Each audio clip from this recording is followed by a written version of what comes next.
Here we go, camera's on. I can see the light flashing. It means I gotta talk. Hi everybody. We haven't done bass videos in a long time, and I don't know why, because we love basses. If you have any used old Fender basses laying around, just remember, we love basses. This has kind of been here a while, and this is what, like, why is this still here? This is a refinished 1962 jazz bass. It's a little weird to explain, but at some point in time, 1962, by 72, it was just a 10-year-old used bass, and people treated it like that.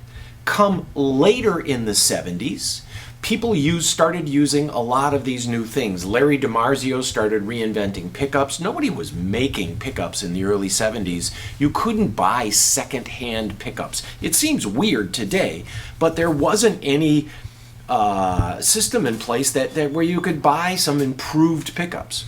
But for bass players, they were on a bigger quest than guitar players for tone and pickups. So Bartolini is one of the earlier pickup designers that started to do active preamps and different magnetics, and the bass systems were replaced. So my point, this guy that had this at one point had taken out the original pickups and set it aside, had taken out the original electronics and set it aside, put inside here an active system and used this bass. It is a refinished 1962 non-slab board pre-CBS jazz bass. It's really light.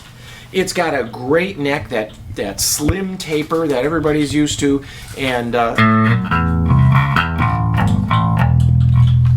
I am going through this pre-CBS basement amp in this Bergantino cabinet, and I've turned it way too high.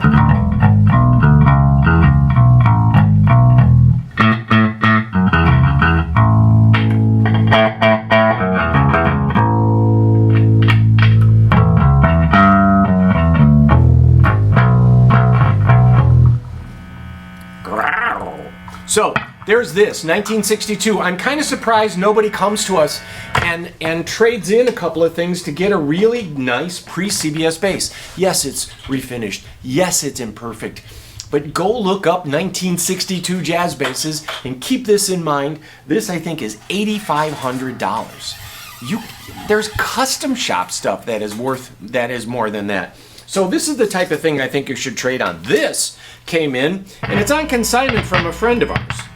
And I don't normally do consignments, but I really dig this bass. And this is, I didn't tune this, I hope it's in tune. This is a 1967 Epiphone Embassy bass with these two pickups. It is basically Epiphone's version of a Thunderbird.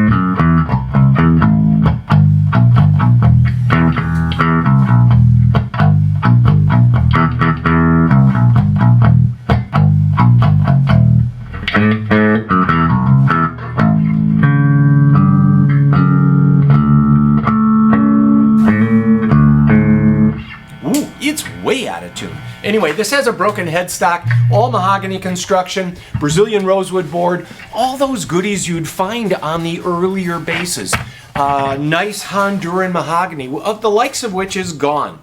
Really, Honduran mahogany, these old 700-year-old trees, they've all been harvested and they're gone. And the guitar industry has used so little of that. Most of that went into the boating, furniture, and other industries, but this is finely aged Brazilian board, nice pickups, and this is really with the headstock repair and an original case. Yes, all of that. This is $2,500, and that is a bargain. Now, but wait, there's more. We got this in recently, and this is a 1968. This was really the first reissue electric guitar.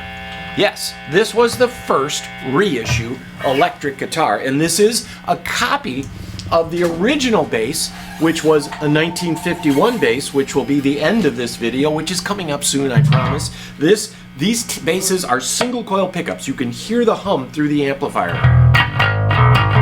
but they have that crispness.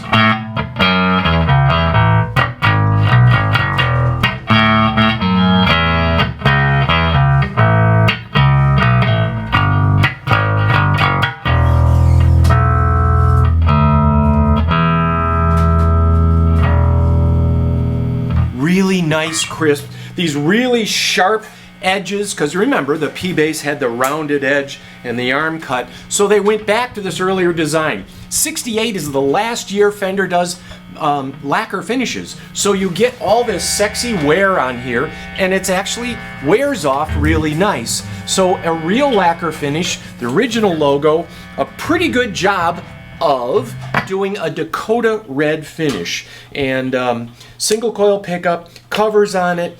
This is a neat bass. I'm pretty sure this has a reissue case, and I know, I hear you. It's $34.50. We think that's priced really well. Now, last, and this is something that everyone, all you guitar players, would be interested in. You've seen the price of Blackguard Telecasters. Those are the earliest solid body electric guitars, and they have gone through the roof in the past 2, 3, 4 years. As everything's been rising since COVID, this Featherlight refinished 1951 P bass was the first year they made a bass. Before this, you had to play a stand-up bass. Let me say that again. Before this, before the 51 P bass, you, as a bass player, didn't have many options. It was all just which stand-up bass you wanted and what kind of vehicle you were going to buy to carry it around in. I would argue that this is responsible for rock and roll, because now you could carry a bass guitar in a case and a Fender amplifier to the gig, and you can dominate. You can push the dance floor. This is why rock and roll took off. 51, there was no rock and roll. By 55, thank you Elvis, there was rock and roll. Really, this really drove R&B, jazz, so many things because of its portability, and without having the fretless bass, it was a fretted bass. What will they think of next? Thus the precision part in the name.